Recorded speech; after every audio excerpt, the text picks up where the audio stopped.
Hello boys and girls, this is Miss Duffy, and today we're going to be decoding with AU. So AU is a vowel team. That's when two vowels come together to make one vowel sound. You may also hear it termed as a diphthong. A diphthong means it contains the basic sounds of both vowels, but they glide together. So let's get started. Here I have this word, and I first am going to look for any vowels. So I see the vowel combination or vowel team of AU, and AU says aw. And I'm also going to look for any suffixes. So I see the suffix of s. So when I read this word, I'm not going to read it with the s first. I'm just going to read the base word, and that's awk. And then I just add the inflectional ending, the suffix s. So I read it as ox. In this word, I find the vowels, and here's my vowel team or my diphthong where they glide together. And I know that says aw, and I also see I have a blend at the end. So when I read this word, I'm going to read it straight across. It's one syllable, vault. In this word here, the first thing I'm going to do is find the vowels. My vowel team AU says aw. And I also notice that it has a digraph. A digraph is two letters, one sound, and this one says ch. So I'm going to see my blend at the beginning, and it's still just one syllable because there's only one set of vowels. So I'm going to read it like this. Watch me. Staunch. This word down here, the first thing I'm going to do is look for the vowels. I found AU says aw, and I noticed this one right here. Well, this is a closed syllable. So that means it's one vowel followed by a consonant, makes it a short vowel sound. So I'm going to put the little abbrev above that just to remind myself. And I know I'm going to have two syllables now, so I'm going to split it right here and right here. My first syllable and my second syllable. And I'm going to read it by the syllable. So I'm going to read faucet. So a faucet is how you turn on your sink. The water in the sink, that's known as your faucet.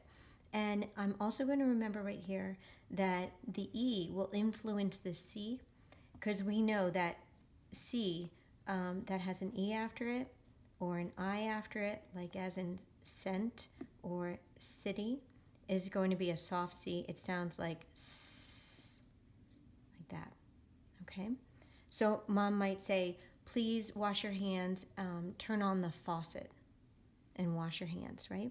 Okay, over here, the first thing I'm going to do is I'm going to look for my vowels, and I found AU. There's my vowel team or my diphthong, aw, and I also know that it has an R control.